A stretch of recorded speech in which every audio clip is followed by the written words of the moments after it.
La siguiente historia tiene lugar entre hace 1 millón de años y el 1492 después de Cristo.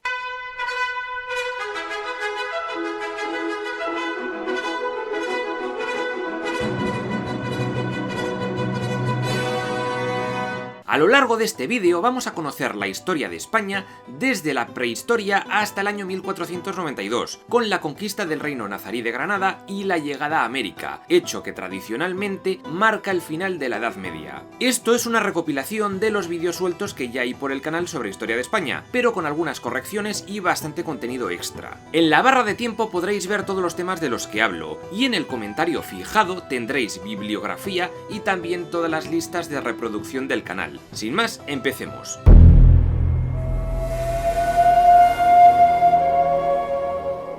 Para conocer el inicio de esta historia tenemos que remontarnos a 1 millón de años en el pasado, a cuando llegaron a la península los primeros homínidos. Hace unos 800.000 años, un homínido llamado Homo antecessor habitaba en la península. Hace unos 400.000 años llegaron los Homo heidelbergensis, y de ellos, hace 200.000 años, salieron los Homo neanderthalensis, los neandertales, vamos. De todos ellos se pueden encontrar huesos en el yacimiento de Atapuerca, en Burgos. De hecho, es ahí en Atapuerca, concretamente en la cima del Elefante, donde parece que están los restos más antiguos de homínidos en la península. Puede ser que de Homo antecessor, aunque hay mucho debate al respecto. En la cima de los huesos, también en Atapuerca, es donde se han encontrado muchísimos restos de Homo heidelbergensis, y como ya digo, también de neandertales. Tradicionalmente se pensaba que todas las pinturas rupestres eran cosa de los Homo sapiens, pero no, los neandertales también le daban al arte. Tenemos algunos ejemplos en cuevas como en La Pasiega, en Cantabria, en Maltravieso, en Cáceres, y en Ardales, en Málaga. Por la misma época en la que los neandertales se hicieron dueños de la península, hace 200.000 años, los Homo sapiens aún estaban en África. Se cree que evolucionaron a partir de un Homo rhodesiensis que había en la zona de Zambia. Se adaptaron muy bien al mundo en general y empezaron a colonizarlo. Últimamente se han anunciado muchos descubrimientos nuevos sobre los Homo sapiens. Han encontrado restos muy antiguos de estos homínidos en Marruecos, en Jebel Irhoud, datados de hace 300.000 años, cuando se supone que todavía deberían estar en proyecto. Todavía no eran 100% Homo sapiens, pero esto desplazaría nuestra cuna de la humanidad. Hostia, qué palo, colega. También un sapien aventurero fue hallado en Israel, con una antigüedad de 180.000 años, el más antiguo hallado fuera de África. De alguna forma, hace unos 40.000, estos Homo sapiens llegaron a la península y se dieron de hostias con los neandertales. Otros sapiens más pacíficos se dedicaron a seducirles y a mantener affairs por toda Europa y parte de Asia. De ahí que, menos los subsaharianos, los demás tengamos como un 4% de ADN neandertal. Durante el Paleolítico, estas gentes vivían en cuevas, se dedicaban a la caza y a la recolección, y a pintar mucho en las paredes. Quizás las pinturas rupestres más conocidas en España sean las de Altamira, en Cantabria. Este yacimiento fue descubierto por un asturiano llamado Modesto Cubillas, por pura casualidad, y algunos consideran a esta cueva como la Capilla Sixtina del arte prehistórico. Otras pinturas rupestres de sapiens son las de Tito Bustillo en Asturias y la del Castillo en Cantabria. También destaca el arte rupestre levantino esquemático, con escenas de caza y también escenas domésticas. En este arte es famosa la Cueva de los Letreros, en Almería, donde destaca el símbolo del indalo. Otros ejemplos son la Cueva de Cogul, en Lérida, las Cuevas de la Araña de Bicorp, en Valencia, y la Cueva de la Vieja en Alpera, Albacete.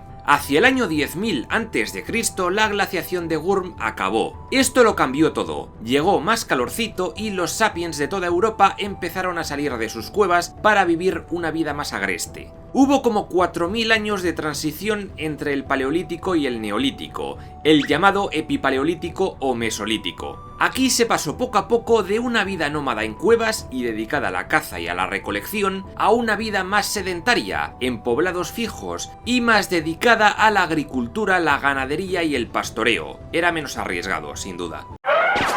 En este punto comenzaría el Neolítico, y aquí surgieron en la península ibérica las primeras culturas neolíticas, y ya os advierto de que esta parte puede ser un poco aburridilla, pero bueno, es lo que hay. La primera fue la cultura de la cerámica cardial, que se dio por toda la costa mediterránea a partir del año 6000 a.C.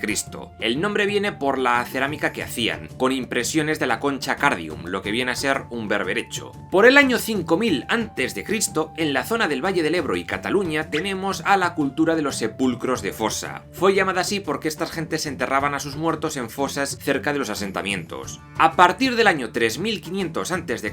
empezarían dos cosas importantes: el megalitismo y la metalurgia. Con la aparición de esta metalurgia empezaríamos la edad de los metales. Primero la etapa del cobre, el calcolítico, luego la etapa del bronce y finalmente la del hierro.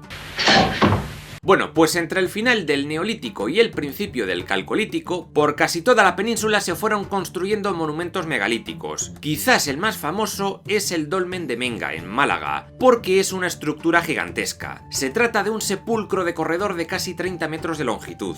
Por toda España hay mogollón de estos megalitos. El Dolmen de Tella, en Huesca, el Dolmen del Mellizo, en Cáceres, y luego en el Mediterráneo destacaría la Cueva de Daina, en Gerona. Finalmente, en Euskadi también hay un montón, especialmente en la provincia de Álava. Destaca la Chabola de la Hechicera, el Dolmen de San Martín y el Dolmen de Sorguineche. Y en Guipúzcoa destacaría el Cromlech de Oianlecu. En Navarra, concretamente en Viana, tenemos el llamado Hipogeo del Ongar, un lugar de sepultura colectiva con una cámara de casi 5 metros cuadrados. Parece que fue construido por el 2500 a.C.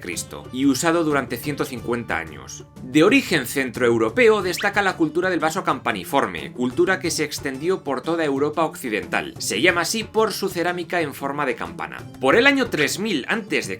en Portugal apareció la cultura de Vilanova. Se trataba de una cultura que construía poblados fortificados y que tenía una sociedad estratificada y que enterraba a sus muertos en necrópolis megalíticas. Luego destaca la cultura de los Millares, que se trata de un gran poblado amurallado situado en un cerro de Almería. También parece que su sociedad estaba estratificada, era agroganadera y enterraban a sus muertos en tumbas de cámara circular, los tolos o túmulos. De esta surgió más tarde, hacia el año 2200 a.C., la cultura del Argar. Parece que estos fueron los primeros en la península en usar el bronce para construir sus cositas, como ajuares funerarios con los que enterraban a sus muertos. Parece que estos enterramientos se hacían bajo las viviendas y se piensa que eran bastante belicosos debido a que amurallaban todos sus poblados. En Valencia también hubo una cultura del bronce levantino. En La Mancha estuvo la cultura de Motillas, también con algunos poblados amurallados y estructuras defensivas. Y en la costa atlántica se desarrolló la cultura del bronce atlántico. Parece que de aquí salió la cultura cogotas, ubicada en el centro norte peninsular, y que construía castros amurallados. También heredera del bronce atlántico es la cultura montelavar, en lo que hoy es Galicia y parte del norte portugués.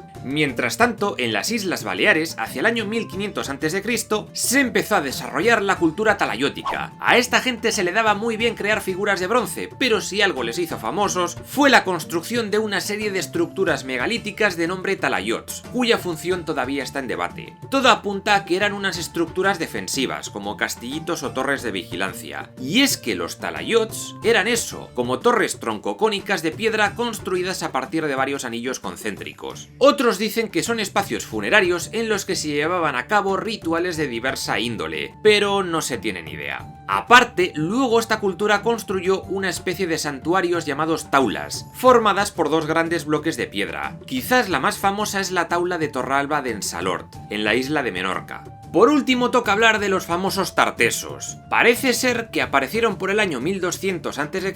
en torno al Golfo Tartésico, conocido por los romanos como Lacus Ligustinus, y se expandieron por las actuales provincias de Sevilla, Cádiz y Huelva. Se dice que su sociedad estaba jerarquizada y gobernaban una serie de reyezuelos o jefes militares, y parece que eran unos cracks en el tema de la metalurgia. Sus yacimientos más conocidos son el Carambolo, con su famoso tesoro, la Liseda y Carmona. Se cree que su economía se basaba en el intercambio de metales con fenicios, y estos les daban telas, cerámica, orfebrería varia, perfumes, vino, aceite, y parece que también les enseñaron el torno alfarero. Parece que los tartesos adaptaron a su religión varios dioses fenicios, como Baal, Melkart y Astarte. A ver, realmente hay muchas lagunas sobre quién era esta gente. Hay teorías que dicen que estos tartesos podrían ser simplemente fenicios que llegaron desde Oriente Próximo y se fusionaron con una cultura menos avanzada que había por la zona. Pero como ya digo, digo, no hay nada seguro. Desde luego parece que tenían un alfabeto, el cual podemos ver en la estela de Ben Safrim, y que tendría similitudes con el fenicio. También, como ya conté en otros vídeos de mitología griega, algunos asocian Tartesos con la mítica Atlántida, y que en el yacimiento de Canchorroano en Badajoz existe un grabado con un objeto circular que sería una representación de la Atlántida, o posiblemente sea un escudo, también tendría sentido. Otra leyenda es que fue un navegante fenicio llamado Melkart quien llegó al estrecho de Gibraltar y se instaló en la zona. Fundó la ciudad de Gadir, un pequeño emporio comercial en una isla junto a la costa. Luego remontó el río Guadalquivir, donde fundó Hispalis, ciudad que más tarde sería Sevilla. Los tartesos empezaron a adorar a este Melkart como un semidios, y más tarde se le asoció con Heracles y más tarde con Hércules, y fue allí donde este personaje se enfrentó contra Gerión para robarle su ganado y donde se levantarían las famosas columnas de Hércules. También se habla que en ese Agadir, en honor a este personaje, se levantó una enorme torre con su figura, el templo de Hércules gaditano, además de un enorme faro. Alucina vecina. Dejando las leyendas a un lado, hacia el año 1200 a.C. empezaron a llegar gentes en barco procedentes del este. Eran los ya mencionados fenicios. Llegaron a las costas, montaron sus característicos top manta y empezaron a hacer buenas migas con los tartesos y con otras culturas que vivían por la costa mediterránea. Pronto estos fenicios empezaron a fundar sus propias ciudades en la costa. La colonia más antigua parece que fue Gadir, la actual Cádiz. Parece que su fundación ocurrió en algún momento hacia el año 800 a.C. Otras ciudades que fundaron fueron Malaca, actual Málaga, y también Abdera, actual Adra, en Almería, y Sexi, actual Almuñécar, en la costa de Granada. Los siguientes visitantes en llegar y fundar colonias por la costa mediterránea de la península ibérica fueron los griegos. En lo que hoy es Cataluña fundaron dos colonias importantes: Emporión, lo que hoy es Ampurias, y Rode, lo que hoy es Rosas. Luego, en lo que hoy es la Comunidad Valenciana, tenemos Hemeroscopeion, que parece que era la actual Denia, y Acraleuque, quizás la actual Alicante. También se hablaba de una ciudad llamada Mainake, pero no se sabe dónde pudo haber estado. Más misterioso que esto, pocas cosas.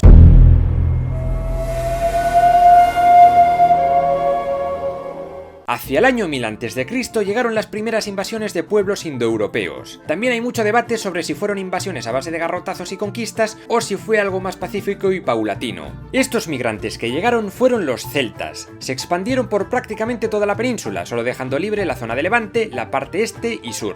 Ellos trajeron consigo la metalurgia del hierro o siderurgia, la ganadería, ya que muchas tribus autóctonas todavía no la conocían, y también lo típico que hacía esta gente de los campos de urnas, incinerar a sus muertos. Huele a quemado en el ambiente. En general, estos celtas vivieron en castros, poblados de casas redondas a veces amurallados. Parece que la cerámica y la agricultura no les tiraba tanto como la ganadería, y mayormente fueron granjeros y pastores. Su organización fue tribal, seminómada, y no desarrollaron la escritura, al menos en un principio, luego lo veremos. Por la zona de Navarra había un grupo de pueblos preindoeuropeos, es decir, anterior a estas invasiones. Eran los vascones. Estos pastores de las montañas hablaban una lengua llamada protoeuskera, que sería el germen del euskera actual, y podría estar relacionado con el aquitano antiguo. Ya lo comenté en otro vídeo, su origen es incierto. Pudieron ser emigrantes neolíticos procedentes del Cáucaso, del norte de África, o incluso se dice que lo que hablaban era íbero. De hecho, se piensa que los vascones eran una tribu íbera como cualquier otra, pero que tuvieron la suerte de sobrevivir a las diferentes conquistas en las montañas. Siempre que veo un calabacín me vengo arriba. ¿Y quiénes eran esos íberos?, os preguntaréis. Ahora voy a ello. Los íberos fueron un pueblo también preindoeuropeo, cuyo origen se pierde en las tinieblas de la antigüedad. Unos dicen que fueron gentes que vinieron del norte de África, otros dicen que fueron autóctonos. El caso es que estos íberos se extendieron por toda la costa levantina, por el valle del Ebro, por el valle del río Guadalquivir y por zonas del interior de Andalucía y también por la costa mediterránea andaluza. Los íberos se organizaban en ciudades elevadas en cerros que estaban amuralladas. Estas fueron llamados por los romanos oppidum. A diferencia de los celtas, las casas íberas tenían forma rectangular. Parece que la sociedad íbera estaba regida en general por una aristocracia guerrera, pero también por el sur parece que existían pequeñas monarquías de jefes locales y también alguna clase de asambleas y consejos aristócratas. Se dedicaban sobre todo a la agricultura de cereal, vid y olivo, y también de cultivar garbanzos, guisantes y lentejas. Ganado parece que no tenían mucho, vacas y bueyes y poco más, y caballos, que eran bastante necesarios para guerrear y para cazar, pues esta seguía siendo una actividad importante. También se dedicaron mucho a la minería, a la orfebrería, a la artesanía y a la textilería. Parece que en el ámbito religioso adoraban a figuras animales como toros, linces o buitres. Muchas de estas figuras se han encontrado en grutas que servían como santuario o en templos dentro de ciudades. Su principal rito funerario era la cremación. Las cenizas luego se depositaban en urnas y se enterraban junto con un ajuar. Encima de la tumba podían construir túmulos de piedra, que eran más grandes dependiendo de la importancia del muerto. Es famosa la cámara sepulcral de Toya, en Jaén. Es precisamente en esta provincia donde encontramos una de las ciudades más potentes de los íberos de la Oretania, Cástulo. De allí era Emilce de Cástulo, una princesa que sería la esposa de Aníbal Barca. De todas formas, estos íberos no formaban un ente unido, sino que cada tribu iba un poco a su bola. Tenemos a los ya mencionados oretanos, a los bastetanos, a los contestanos, a los edetanos, a los ilercabones, a los ilergetes, a los indigetes. Parece ser que estas tribus íberas luchaban mucho entre sí, y destaca su clase guerrera, que practicaba la devotio, la total lealtad a su líder o caudillo, y por el que estaban dispuestos a dar su vida. Su arma por excelencia fue la falcata. Y parece que gracias al contacto con otros pueblos, los íberos se convirtieron en muy buenos artesanos y artistas, como se ve en la dama de Elche, la dama de Baza o la bicha de Balazote. También destaca la dama de Ibiza, que se cree que era una representación de la diosa púnica Tanit. ¡Es una mierda! ¡Es la mayor mierda que he visto en toda mi vida! Los fenicios también enseñaron a estos íberos avanzados sistemas de cultivo, como la irrigación, algo de industria metalúrgica y también técnicas de navegación y construcción de barcos. Los griegos también nos dejaron cosas, como la moneda. ¡Toma mi dinero! ¡Tómalo! Los íberos desarrollaron la escritura. En concreto se conocen 3 escrituras diferentes para representar su lengua. El más común parece que fue el signario íbero nororiental, el cual está descifrado y podemos verlo en el plomo de Ullastret. Luego estaría el signario íbero suroriental, que parece estar relacionado con el alfabeto tartésico. Y finalmente estaría el alfabeto greco-ibérico, que sería a grandes rasgos la adaptación de la lengua íbera al alfabeto griego. Para acabar esta parte de los íberos os voy a enseñar un poquito más de su arte. Tenemos el grupo escultórico de Porcuna, en Jaén, el conjunto del Pajarillo, en Huelma, Jaén, el sepulcro de Pozomoro, en Albacete, el guerrero de Mogente, en Valencia, la dama oferente del Cerro de los Santos, en Albacete, la leona de Nueva Cartella, y así podríamos estar toda la tarde. Fue por el año 572 a.C. cuando la Fenicia Tiro cayó en manos de Nabucodonosor II. Una de sus colonias, en la actual Túnez, era Cartago, que se quedó sin metrópoli, se quedó ahí solica. Pero eso no fue malo, todo lo contrario. Cartago comenzó a despuntar de lo lindo y llegaría a sobrepasar a fenicios y a griegos. Se volvieron muy poderosos. Los tartesos también tuvieron mucho contacto con fenicios, cartagineses y sobre todo con griegos de Focea, hasta que tras el reinado de su mitológico rey Argantonio desaparecieron de la historia dejando poco rastro tras de sí. El tesoro de Carambolo, el bronce de Carriazo y poco más. Eso es lo que hay. Parece que la derrota griega en Alalia tuvo algo que ver, y los cartagineses dejaron a los tartésicos sin suministros ni ayudas griegas y fueron pasto de sus espadas. Ahora que hemos llegado a esta parte, hablemos de la palabra España. ¿De dónde viene? No se sabe cómo llamaban los íberos o celtas a la tierra donde vivían, pero sí sabemos cómo la llamaron los fenicios. Hispania o Espania, que en su lengua parece que significaba tierra de conejos, porque había muchos, aunque también podría significar tierra del norte o tierra de metales. Los griegos la llamaron Iberia, porque escuchaban mucho la palabra Iber entre los nativos, mientras que los romanos la conocieron como Hispania, adaptando al latín el vocablo que usaban los fenicios. Este sería el mapa de todas las tribus prerromanas de la península ibérica. Ya hemos visto los íberos, y también hemos visto que los celtas, es decir, grupos indoeuropeos, se expandieron por todo el norte de la península dando origen a los galaicos, astures y cántabros. Estos vivieron en poblados de tipo castrense, es decir, en castros, y por toda la cornisa cantábrica. Más al sur estarían los vacceos, asentados en el centro del valle del río Duero, y los carpetanos, por la zona de Madrid y Toledo. También destacan los betones. De esta gente son famosos los berracos. Eran estatuas de piedra representando diferentes animales, cerdos, toros, jabalíes, vacas, y se piensa que o bien fueron levantados por alguna movida religiosa o simplemente servían para delimitar terrenos de pastoreo. Se pueden encontrar desde por Ávila pasando por Salamanca y Zamora hasta Cáceres y Portugal. Sobre los lusitanos, que habitaban en parte del centro portugués y partes del oeste de España, hay algunas dudas. Unos dicen que eran celtas y otros que eran autóctonos preindoeuropeos, pero que absorbieron algunas costumbres celtas. Por la zona de Soria, Guadalajara, Zaragoza, Teruel y Cuenca encontraríamos a los celtíberos, un conjunto de tribus íberas, pero muy influenciadas por la cultura celta del norte. Las más importantes serían los arébacos, los velos, los titos, los verones y los lusos. Sus principales ciudades fueron Numancia, que ya veréis lo importante que sería, y también Segeda. También destaca La Hoya, en La Guardia, Álava, población fundada por el 1200 a.C.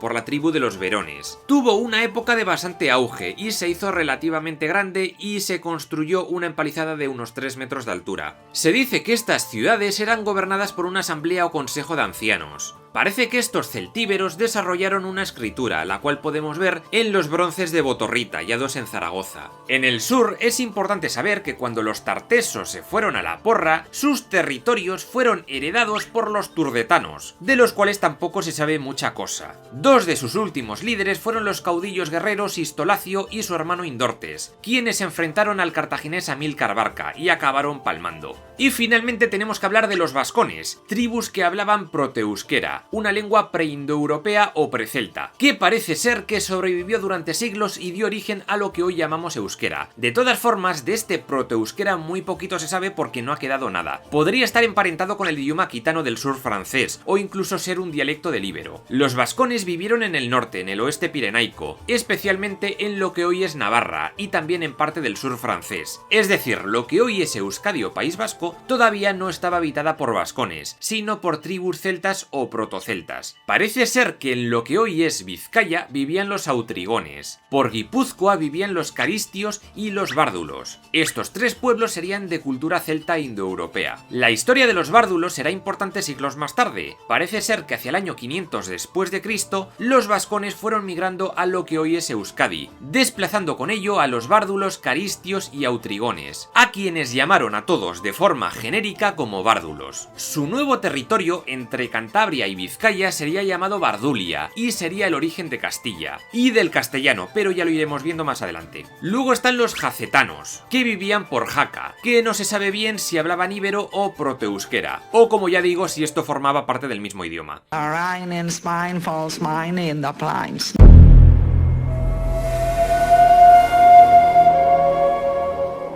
Año 264 a.C. La República Romana y Cartago empezaron a llevarse mal y terminaron en una guerra conocida como la Primera Guerra Púnica, que duró hasta el año 241 a.C.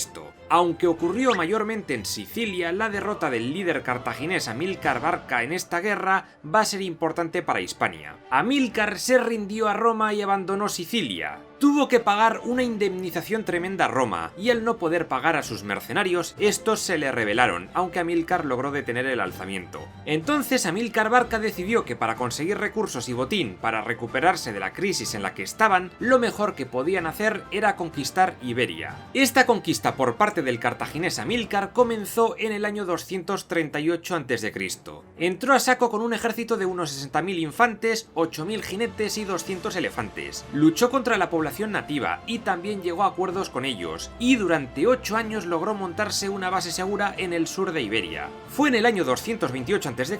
cuando Amílcar Barca murió luchando contra los oretanos liderados por Orisón. Se piensa que se cayó en el río Segura y se ahogó, pero no se sabe bien. A mí es que me encanta el agua fresquita. Entonces fue sucedido por su yerno, Asdrúbal el Bello. Este Asdrúbal montó un pequeño campamento base en lo que hoy es Cartagena, en la provincia de Murcia. Pues bien, ese campamento se convirtió poco después en una gran ciudad y centro de operaciones de los cartagineses en la península. Y esa ciudad fue llamada Cart-Hadast, que os sonará mejor por su nombre romano, Cartago Nova. Asdrúbal murió asesinado por un esclavo en el 221 a.C. y fue sucedido por el hijo de Amílcar, un joven llamado Aníbal Barca. El chaval era bastante belicoso y logró derrotar a una alianza de carpetanos, vacceos y otras tribus en la batalla del río Tajo del año 220 a.C.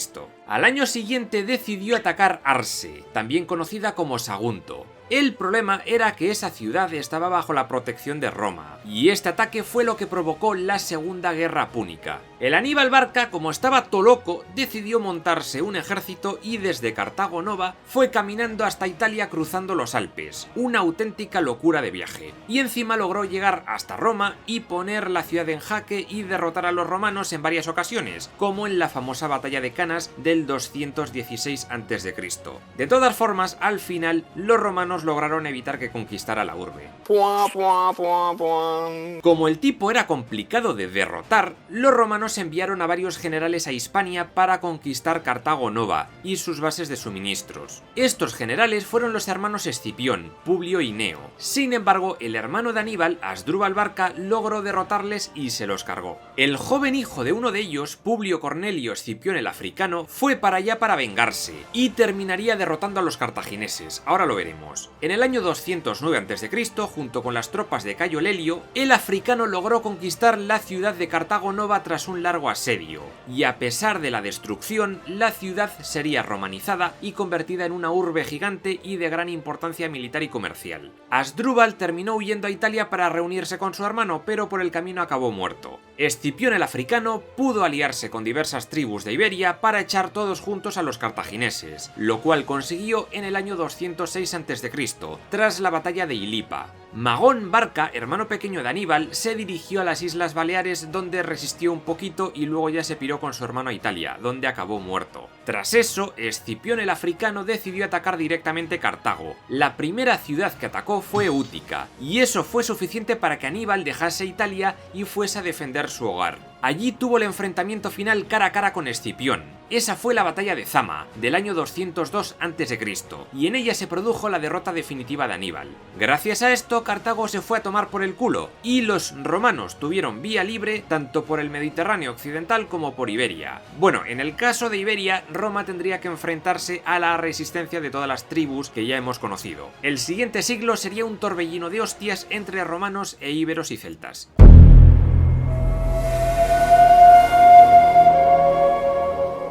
Durante la Segunda Guerra Púnica, los romanos empezaron a tomar las ciudades íberas bajo control cartaginés. Para el final de la guerra, en el 202 a.C., los tíos ya se habían hecho con el control de toda la parte este y sur, pero conquistar el resto les llevaría cerca de 2 siglos, pues se tuvieron que enfrentar a una feroz resistencia de tribus. Fue entonces cuando los romanos dividieron la península en Hispania Citerior y Ulterior. Estas dos provincias pasarían ahora a estar gobernadas por un pretor o un procónsul. Por este cargo pasó mucha gente, pero uno de los pretores más importantes fue Tiberio Sempronio Graco, quien fue pretor de la Hispania Citerior en el año 181 a.C. Justo ese año había empezado la primera guerra celtíbera, la primera de 3. Sempronio Graco llevó a cabo varias campañas contra los celtíberos y sometió algunas poblaciones como Munda, Cértima o Alce. En esta última población se cuenta que el cabecilla celtíbero Turro se rindió e ingresó al ejército romano. Tras la toma de la ciudad de Arcábica, por el 178 a.C., los celtíberos se rindieron a Graco, que parece ser que tenía fama de justo y honesto. Se portó bien con los derrotados, y hubo una paz que duró casi 30 años, la llamada Pax Sempronia, y también fundó la ciudad de Gracurris, la actual Alfaro, en La Rioja. Como curiosidad, acabó de vuelta en Roma, se casó con la hija del general Escipión el Africano y fue padre de los hermanos Graco, que si no sabéis quiénes son, deberíais ver los vídeos de la antigua Roma. Ahora hay que pasar a las guerras lusitanas. En Hispania Ulterior, los romanos se tuvieron que enfrentar a la resistencia de los lusitanos. La primera rebelión ocurrió en el año 155 a.C. Los lusitanos se alzaron liderados por Púnico, quien se alió también con los betones. Púnico venció en varias ocasiones a los romanos, así como su sucesor en la rebelión, un tal Césaro. Este último instigó a los celtíberos a que se volvieran a rebelar contra Roma, y así en el 153 a.C. comenzó la Segunda Guerra Celtíbera. Esta rebelión comenzó en Segeda, porque los celtíberos empezaron a crear una muralla alrededor de su territorio, y los romanos lo consideraron una infracción de los acuerdos de Graco. Esta rebelión duró bastante poco. Continuando con las guerras lusitanas, las derrotas se sucedían para los romanos, y el pretor Servio Sulpicio Galba decidió entablar entablar negociaciones de paz. En el año 150 a.C. invitó a los líderes lusitanos a charlar un poco y tal, pero sin armas, de buen rollo. Pues resulta que era una trampa. Unos 8.000 lusitanos cayeron muertos por las flechas de los romanos y otros 20.000 acabaron como esclavos. Un guerrero que escapó de la encerrona de Galba fue el famoso Viriato, quien en el año 146 a.C.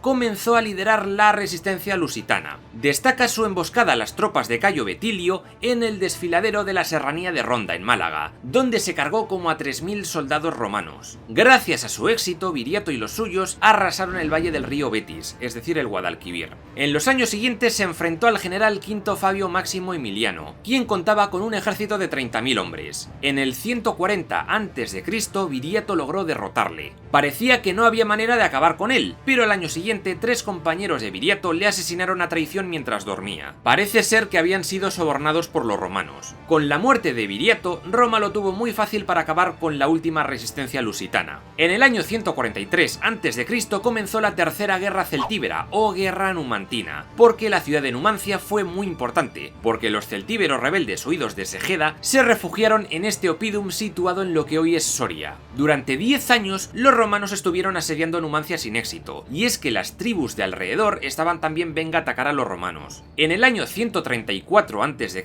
tuvo que llegar el Flipao de Escipiano Emiliano, famoso por haber destruido Cartago, para poner orden. Creó un ejército en el que se encontraba peña importante como Cayo Mario o Yugurta, un tipo que luego se rebelaría contra Roma. El caso es que Emiliano rodeó la ciudad de Numancia con 7 campamentos, fosos y torres de vigilancia. Cortó todas las rutas por las que se movían las tribus aliadas de los celtíberos y hasta cortó el río Duero para evitar que llegase agua a la ciudad. Los numantinos pasaron hambre y sed y, según la leyenda, incendiaron la ciudad antes que rendirse a Roma. ¿Se sabe ya claramente qué ha sido la causa exacta de ese incendio?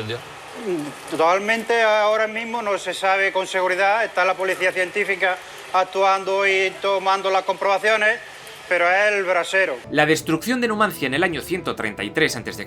puso fin a las guerras celtíberas. Ahora sí, por fin. Sin embargo, los romanos eran unos yonkis de los espadazos y surgieron nuevos conflictos, muchos de ellos con Hispania ocupando un lugar importante, pues era una buena base estratégica y también una gran cantera de duros soldados. La primera guerra civil romana enfrentó en Roma a los partidarios de Cayo Mario y de Lucio Cornelio Sila, populares contra Optimates. En aquel tiempo, uno de los gobernadores de Hispania era Quinto Sertorio, quien tras la muerte de Mario, colega suyo, comenzó la guerra sertoriana contra los Optimates. Se dice que quería formar una especie de república romana hispana paralela, pero no le salió muy bien. La guerra civil la ganó Sila y tras eso envió a sus generales a por el rebelde de Hispania. Sertorio fue un gran guerrero, pero también le interesaba la cultura y creó un gran centro de estudios en Osca, la actual Huesca, donde se educó la élite aristocrática hispana. Se cuenta que pasó un tiempo en las Islas Canarias, llamadas antes las Afortunadas. En aquella época, el archipiélago de las Islas Canarias estaba habitado por diferentes tribus de origen bereber. Se cree que estas gentes llegaron a las islas entre los años 800 y 500 a.C. La tribu más conocida fue la de los guanches, que vivían en Tenerife y cuyos reyes eran llamados menceyes. Luego en Hierro estaban los bimbaches, en Palma los benaoaritas, en La Gomera los gomeritas, en Gran Canaria los canarios y en Fuerteventura y en Lanzarote los majos, llamados así porque eran gente muy maja. Hasta el siglo XV Canarias no sería conquistada por los castellanos.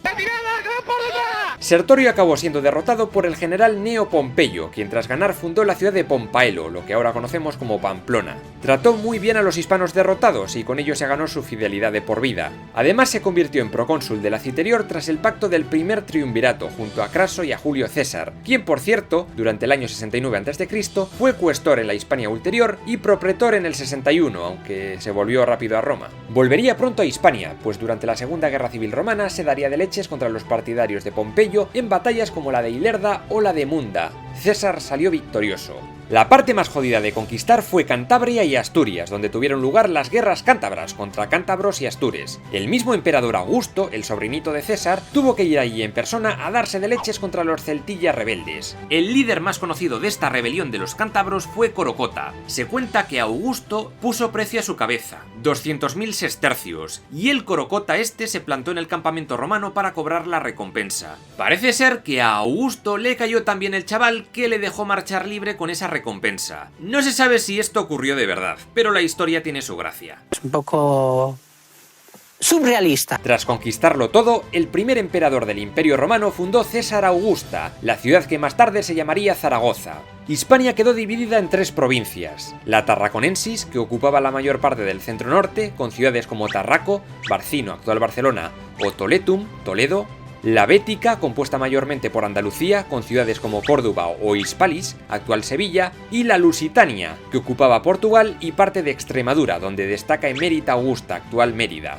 Tras esta conquista, los hispanos se desvincularon de la cultura oriental y norteafricana que venía de los cartagineses, para pasar a estar controlados por los romanos, unos tipos que habían absorbido la cultura griega. Aquí empieza la romanización. ¿Cómo dirías 900 en números romanos? 900. ¿Cómo fue esta romanización de la península ibérica? La mayoría de las ciudades conquistadas pasaron a ser ciudades estipendiarias, obligadas a pagar tributo anual, y sus gentes obligadas a trabajar para Roma, como por ejemplo a servir en tropas auxiliares. Aquí se convirtieron en peregrinos, personas sin ciudadanía romana y sin derecho latino. En Levante, sobre todo, se fundaron las llamadas colonias de derecho latino, que eran ciudades colonizadas por veteranos de las legiones o por campesinos romanos y latinos, y donde la gente podía conseguir la ciudadanía romana tras ser magistrados. Esto último lo permitió Vespasiano con su Ius Lati por el año 74. Con esto se podían casar con romanos, heredar la ciudadanía de los padres, tener propiedades, etc. ¡Ay, qué bonito! A partir de este punto, todas las culturas de la península ibérica, en mayor o menor medida, se fueron poco a poco aculturizando y asimilando la cultura romana. En todos los aspectos, además: estilo de vida, política, religión, lengua, moneda. Las divinidades locales no fueron erradicadas, sino que se romanizaron y fueron incluidas en el panteón romano o se mezclaron con el tiempo con otros dioses más influyentes. Esto es lo que se llama sincretismo religioso.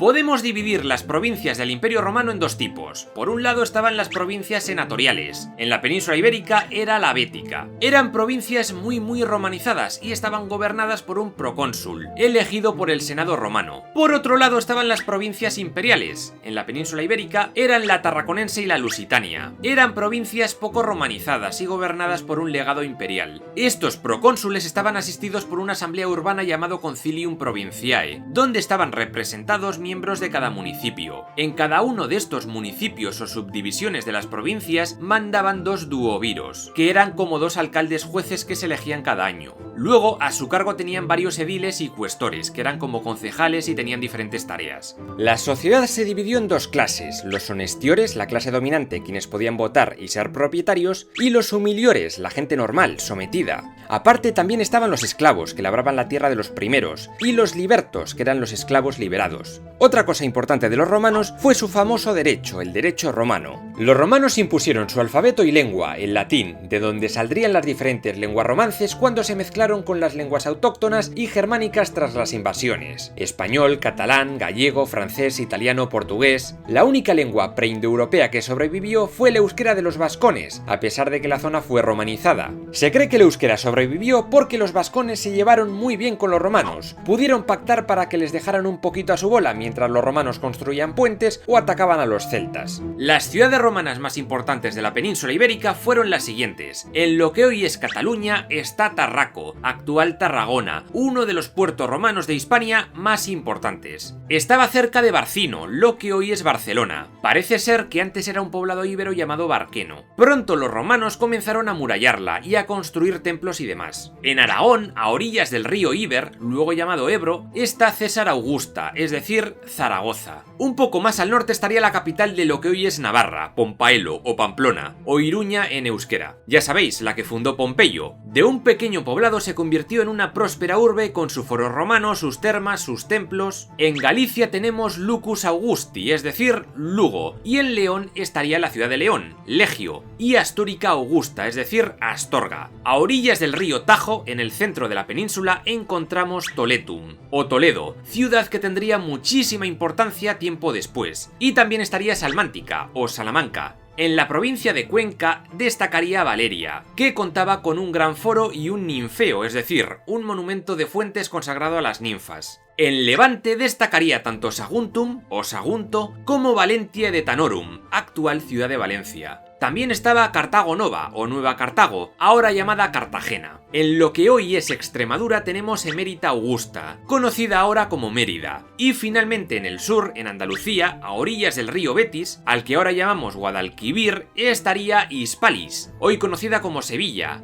Itálica, actual Santiponce, y Córdoba, hoy llamada Córdoba. Además de Gades, es decir Cádiz, y Malaca o Málaga. ¡Malaca! Y finalmente, pero no por ello menos importante, están las infraestructuras. Durante estos años se construyeron obras como el acueducto de Segovia, el puente de Alcántara, el Teatro Romano de Emérita Augusta, el puente de Córdoba o la Torre de Hércules en Galicia, el faro romano más antiguo que sigue en funcionamiento 2000 años después. En Emérita Augusta también destaca un enorme circo romano dedicado a las carreras de carros. Fue uno de los más importantes de todo el imperio. Otras construcciones importantes son el anfiteatro de Itálica, en lo que hoy es Sevilla. También destaca el anfiteatro de Tarragona, el templo romano de Córdoba, las murallas romanas de Lugo, el teatro romano de Málaga, el teatro romano de Cartagena y finalmente la villa romana de Olmeda, en Palencia. Y luego están las calzadas, que ayudaron muchísimo al transporte. Destacan la Vía de la Plata, que iba de Galicia a Cádiz, y más tarde la Vía Augusta, que salía de Cádiz y recorría Levante hasta los Pirineos, rumbo a Roma.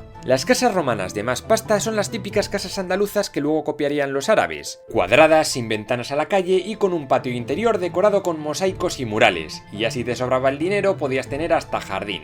Las villas de los más ricos solían tener grandes campos de cultivo donde se plantaban muchos alimentos, pero sobre todo vino, aceite y trigo, que era lo que más se exportaba a Roma. Algunos de los grandes intelectuales romanos salieron de aquí, de Hispania, como Séneca, el filósofo consejero de Nerón, y Quintiliano, un retórico y pedagogo de Calagurris, la actual Calahorra. El mejor auriga de toda Roma fue el hispano-romano Cayo Apuleyo Diocles, que ganó más de 1500 carreras. Y también salieron emperadores famosos como Trajano, Adriano o Teodosio I, que fue quien puso el cristianismo como religión oficial del imperio. Amén.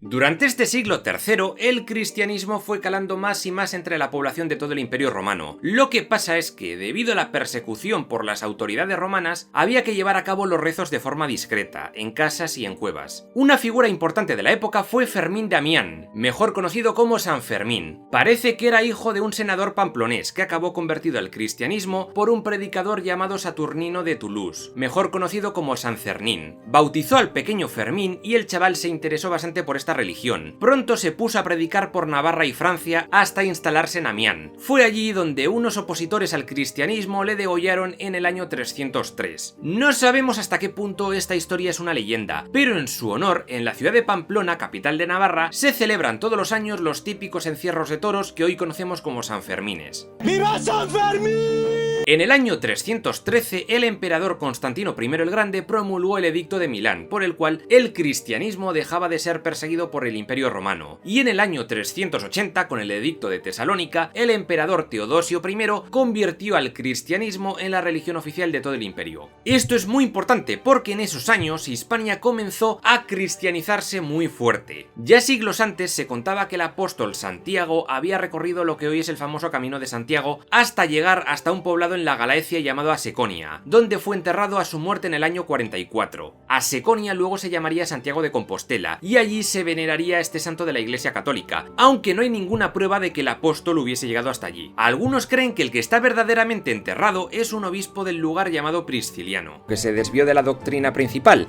acusó a la Iglesia romana de enriquecerse a costa de la gente y el emperador Magno Máximo lo decapitó por hereje. Soy duro, pero no se puede venir a hacer el friki, ¿eh? Y también se cuenta que Santiago estuvo una temporada en Córdoba, donde mandó a su discípulo San Pío la creación de una iglesia, la cual albergaría a la Virgen de la Iniesta. ¡Iniesta de mi vida!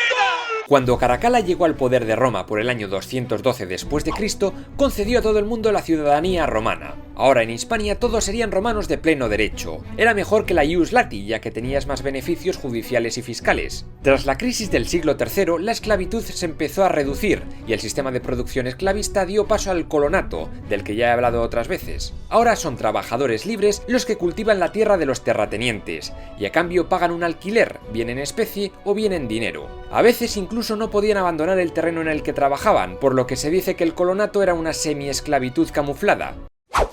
También fueron comunes las bagaudas, revueltas campesinas que hicieron que muchas villas apostaran por la autosuficiencia, y más con la llegada de los invasores germanos. Se creó en estos años una nueva provincia, Galaecia, que en el futuro sería Galicia. Casi un siglo después, con Diocleciano, se creó la provincia de Cartaginense, con capital en Cartagonova y que llegaba hasta Numancia, y Mauritania Tingitana, que viene a ser Marruecos. Más adelante se añadió la Baleárica, que agrupaba el archipiélago de las Baleares. Además, Diocleciano creó las diócesis, agrupaciones de provincias. Hispania fue una de ellas, la Diócesis Hispaniarum, frente a la cual había un vicario. Y también estaban los dux, máximo cargo militar en las provincias, término que en la Edad Media designaría a los duques. Y entonces llega el año 411 y con él las invasiones bárbaras. Eran una horda de pueblos germanos procedentes del norte, que serían los dueños y señores de la península durante los siguientes 3 siglos.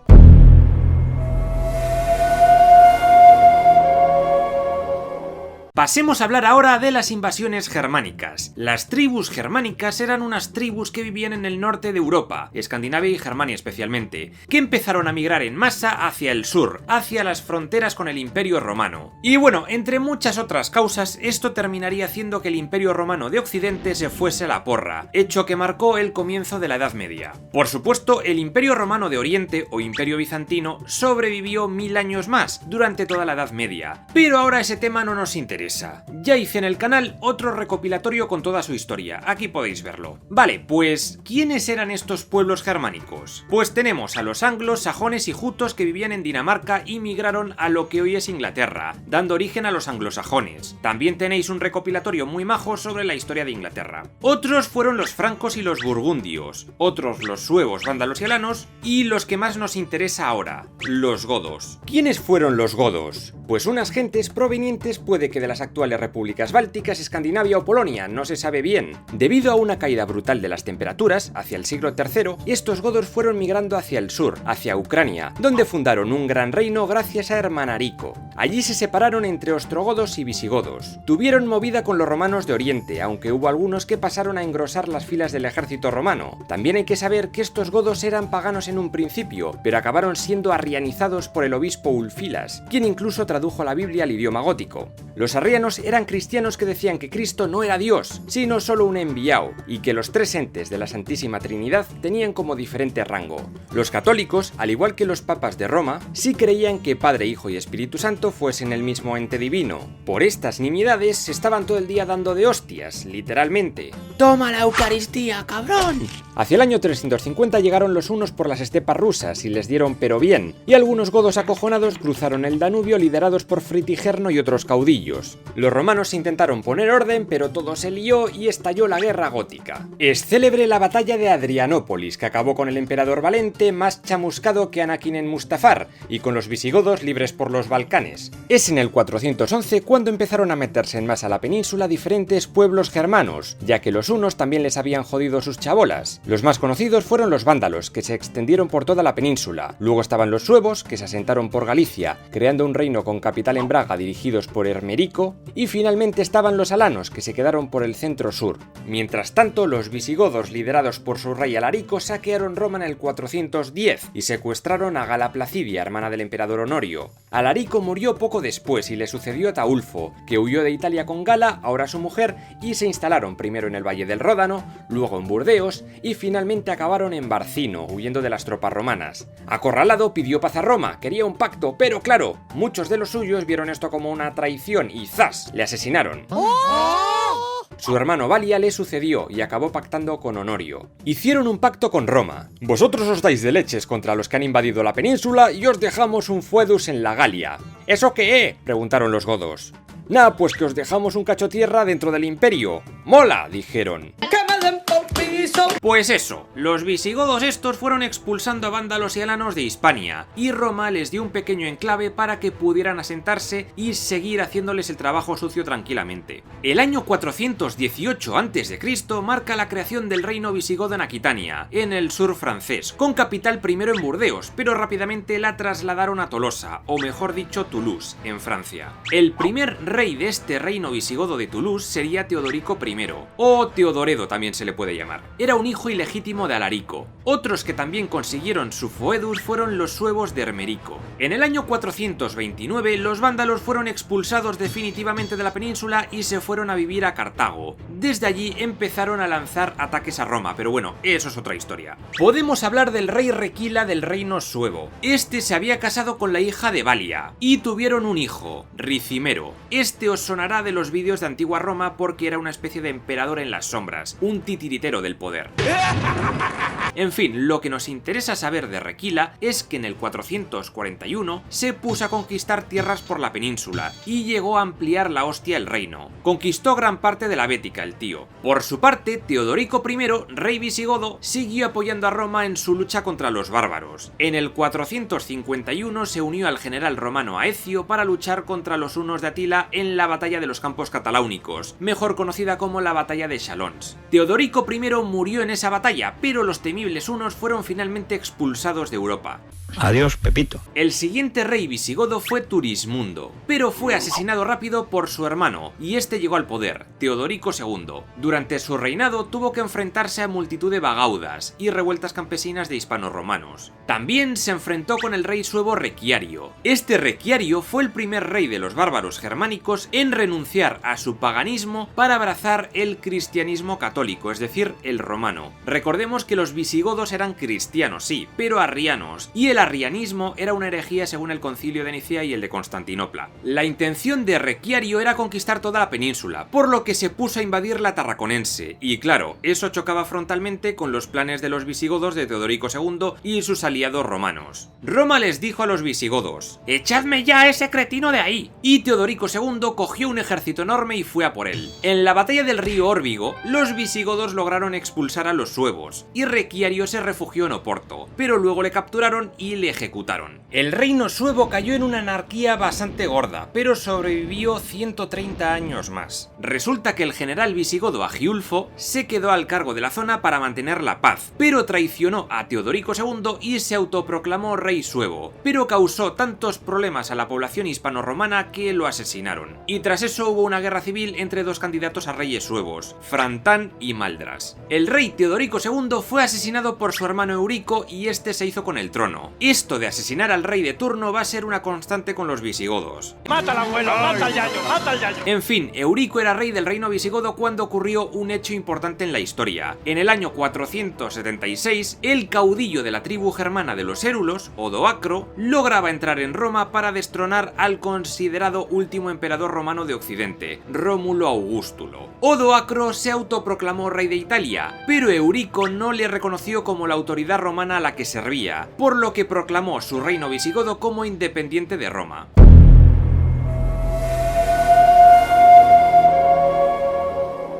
En fin, con la caída de la Roma occidental y el apogeo de los reinos germánicos por gran parte de Europa, asistimos al paso de la Edad Antigua a la Edad Media. Eurico no perdió ni un minuto y conquistó gran parte de la península ibérica y también del sur de la Galia, concretamente del río Loira para abajo, y la zona que hoy es Provenza. Gracias a esto, el reino visigodo de Toulouse se convirtió en el reino más poderoso de Europa en aquella época.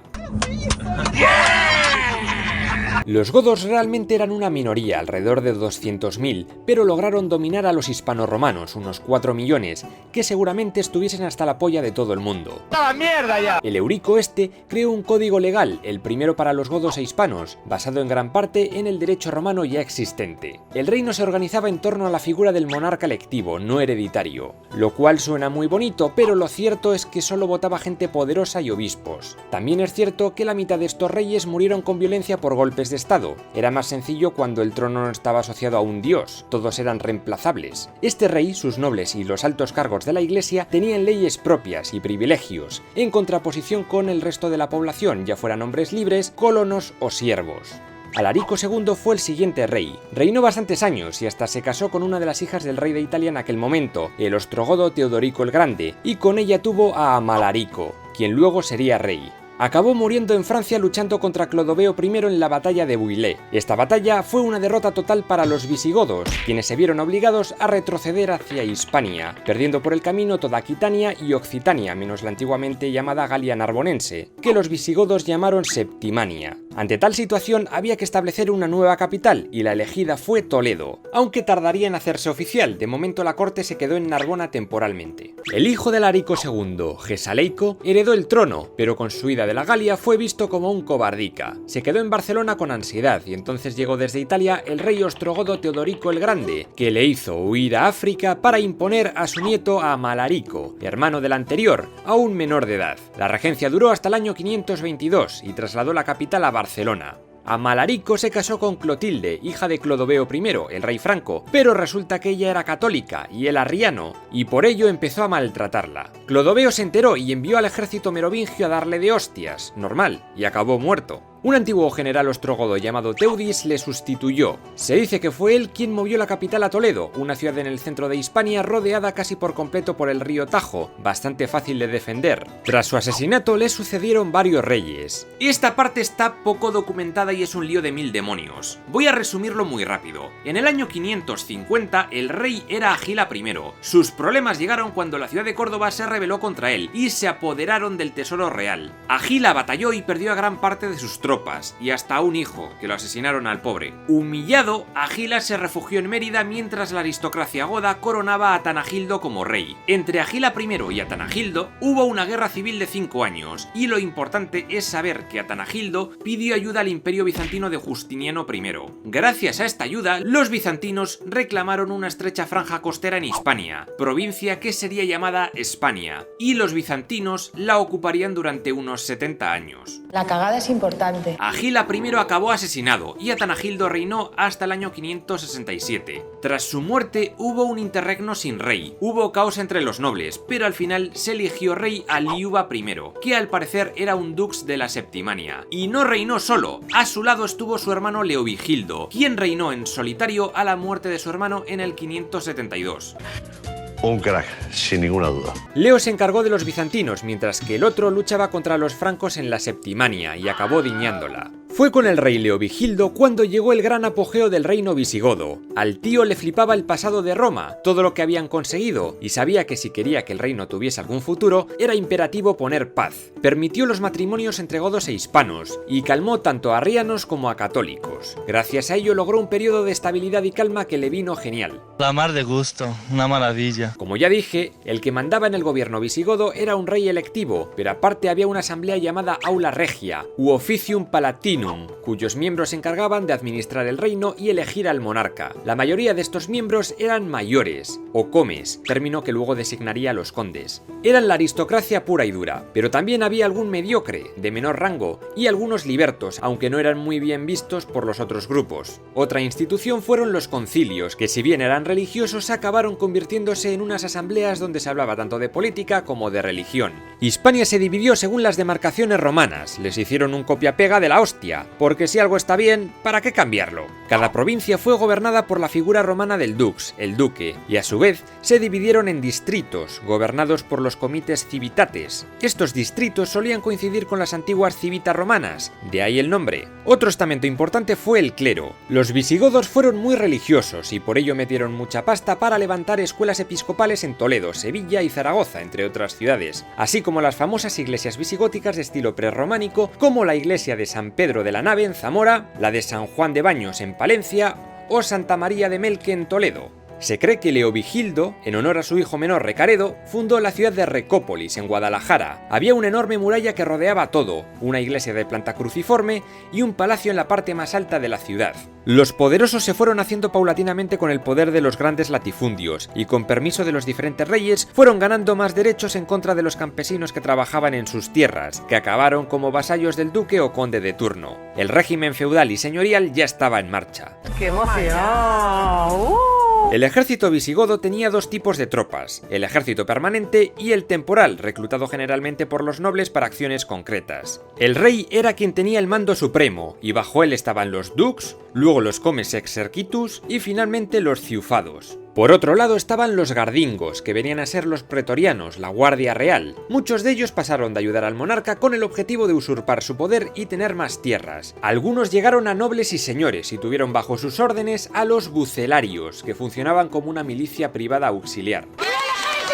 Leovigildo creó un buen ejército y a partir del año 570 comenzó varias campañas militares por toda la península. Primero fue a por los bizantinos asentados en el sur. Si bien no logró expulsarles, sí que tomó ciudades como Baza, Asidonia, actual Medina Sidonia, en la provincia de Cádiz, y finalmente la rebelde ciudad de Córdoba cayó en el año 572. Ese mismo año murió el hermano Liuba I y Leovigildo se dirigió al norte para guerrear más. Luchó contra pequeñas tribus rebeldes de la zona de Zamora, León y Cantabria, y también tuvo algún que otro enfrentamiento con el rey Miro del reino suevo. Entonces llegó el año 579 y con él una movida gorda. Leovigildo estaba casado con Goswinta, pero el rey ya tenía dos hijos de un matrimonio anterior, Hermenegildo y Recaredo. Bueno, pues resulta que el primero, quien era gobernador o dux en la Bética, concretamente en Hispalis, se rebeló contra su padre. ¿Por qué ocurrió esto? Pues parece ser que Hermenegildo se había casado con una princesita franca llamada Ingunda, quien era católica, y ella convenció a su esposo para que abandonara el arrianismo y se hiciera católico. Además, el obispo Leandro de Sevilla también empezó a meter catolicismo en vena al chaval y le bautizó en el rito católico, que era el rito no herético según el concilio de Nicea. Al parecer, Goswinta, la madrastra, comenzó a torturar a su nuera de 1000 formas para que renunciara al catolicismo, pero no hubo manera, y Hermenegildo se enteró y se enfadó con sus padres. Ojalá Dios pueda perdonarla, yo no. Parece ser que Leovigildo no fue a por él directamente, intentó arreglar las cosas de forma pacífica, pero ya en el 582 ya fue a saco a por él a la Bética. En los siguientes años el rey tomó Mérida, Sevilla y finalmente Córdoba. Hermenegildo terminó rindiéndose a su padre y a su hermano Recaredo y parecía que la paz iba a volver al reino. Pues no, porque Goswinta quería movida y empezó a malmeter, aunque esto no es seguro y parece más propaganda antiarriana, pero bueno. El caso es que empezó a correr el rumor de que el perdón no era sincero y que Hermenegildo conspiraba, así que acabó encerrado en una prisión de Tarraco. Hermenegildo se negó a reconvertirse al arrianismo y en el año 585 terminó siendo ejecutado. Tras este hecho, Leovigildo empezó a comprender que lo del arrianismo era un problema y que si no lo solucionaba no habría fusión étnica entre visigodos e hispanorromanos y su reino sería muy volátil. Finalmente hay que hablar de los vascones. Estos se habían ido desplazando poco a poco desde lo que hoy es Navarra y oeste de Aragón a lo que hoy es el País Vasco Euskadi. Leovigildo también se enfrentó brevemente a ellos, pero la región era terriblemente boscosa y montañosa y los vascones les tiraban unos pedrolos enormes rodando desde las cumbres. Aunque Leovigildo no logró someterlos del todo, el visigodo pudo fundar una ciudad, Victoriacum o Victoriaco, que todo apunta a que se trataría de la actual Vitoria, o Gasteiz en euskera, o Siberia Gasteiz para los que conocemos la zona en invierno. Aparte de esta ciudad y la de Recópolis en Guadalajara, Leovigildo también fundó varias iglesias y bibliotecas por todo el territorio. Ahora volvamos al reino suevo. Este había logrado recuperarse bastante del caos en el que estaban, especialmente con su rey Carriarico, que empezó a catolizar el reino. Se hicieron varios concilios en Braga y todo parecía marchar bien, pero no. El rey visigodo Leovigildo tenía muchas ganas de quitarse a estos vecinos de encima, y en el año 585 comenzó a invadir su territorio. El rey suevo en aquel entonces era Andeca, y el pobre resistió como pudo por los bosques de Galaecia, pero no pudo hacer nada y tras la batalla de Braga su reino acabó siendo conquistado. Luego los suevos alzaron como rey a un tal Malarico, pero fue capturado en el año 586 y con él acabó la resistencia sueva. A partir de ese momento la Galaecia sería gobernada por un dux visigodo, pero se mantuvo en vigor la ley sueva y otras peculiaridades del antiguo reino suevo. Esto no tiene perdón de Dios, ¿eh? Es que esto es muy gordo, ¿eh? Leovigildo sabía que los hispanos, de religión católica, jamás aceptarían el arrianismo, así que si quería conseguir la paz, ellos tendrían que hacerse católicos. Eso le aconsejó a su hijo Recaredo antes de palmarla. El chaval organizó el tercer concilio de Toledo, y fue allí donde el reino visigodo aceptó el credo del concilio de Nicea, vamos, que se hicieron católicos.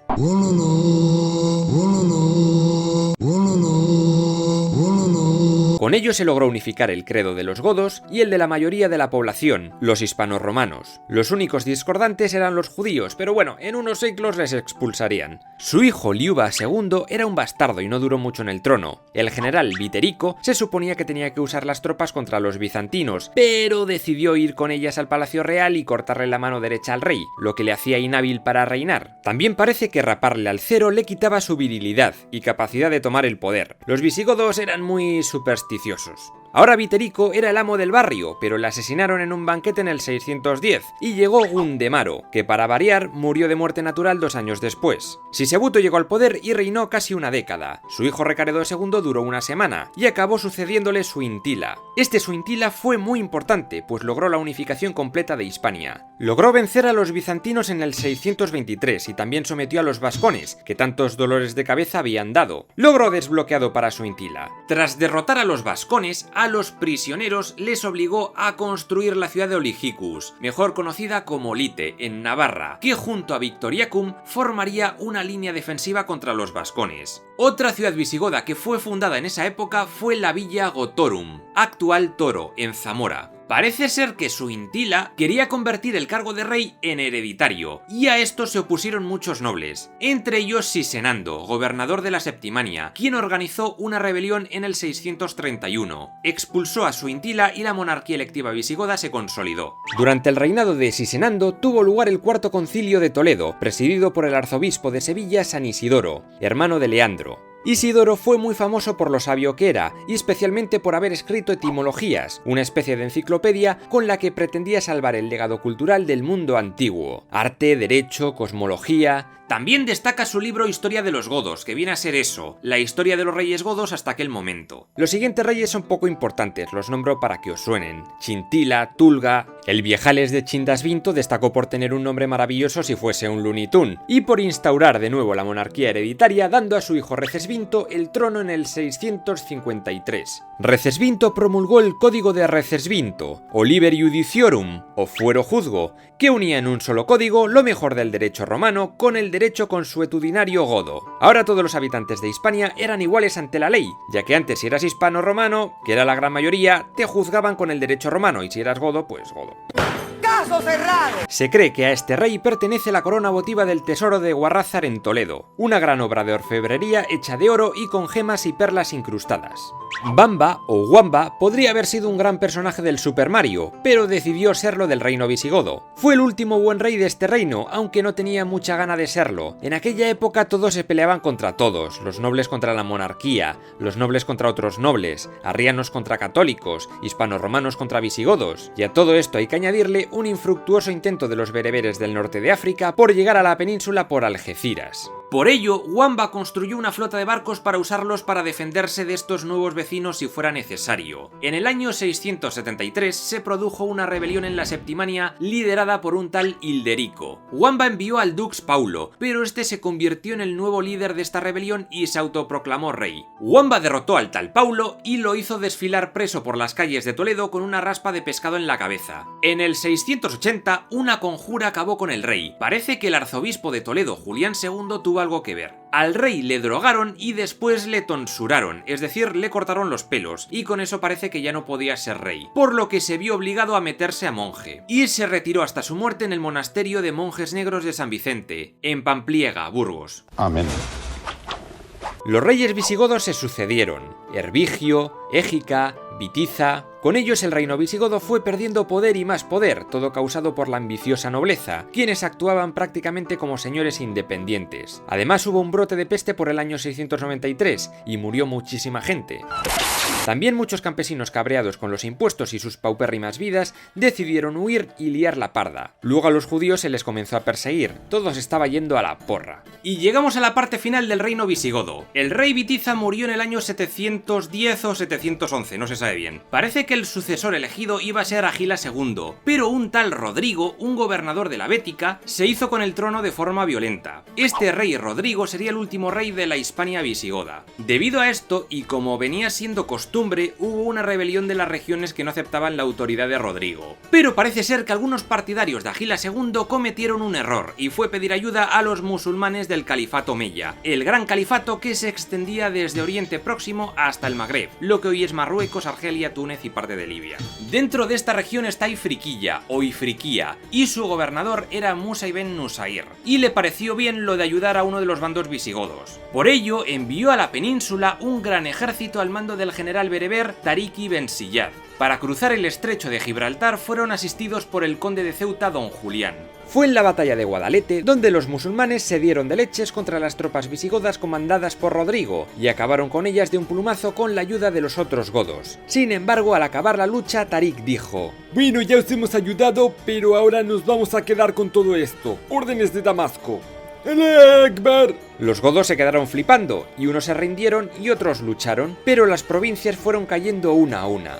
La conquista musulmana de la península ibérica fue bastante rápida en comparación con la romana, y es que en esa época el reino visigodo atravesaba una crisis tremenda, y hubo poca resistencia por parte de la población local, que estaba ya un poco hasta los huevos de todo. En algunas ciudades hubo resistencia y enfrentamientos, en otras ciudades la población local directamente se rindió, mientras que en otras se pactó con el invasor. Destaca el pacto de Teodomiro, o pacto de Tuzmir, o tratado de Orihuela. Este Teodomiro era gobernador de esta ciudad murciana, y se rindió a cambio de conservar sus propiedades y de que los musulmanes no mataran cristianos. A cambio les pagaría una serie de tributos. Muchos nobles godos continuaron como condes administrando sus tierras e impartiendo justicia, aunque bajo la autoridad musulmana. Como ya digo, la conquista fue rápida. En el año 711 cayeron Córdoba y Toledo. Al año siguiente fueron conquistadas Sevilla y Mérida, y cuando Musa se unió a Tarik, juntos tomaron Zaragoza y el Valle del Ebro. Para el año 714 prácticamente toda la península estaba bajo el poder del califato musulmán. En esa fecha, los dos gobernadores tuvieron que volver a Damasco a rendir cuentas ante el califa Walid I,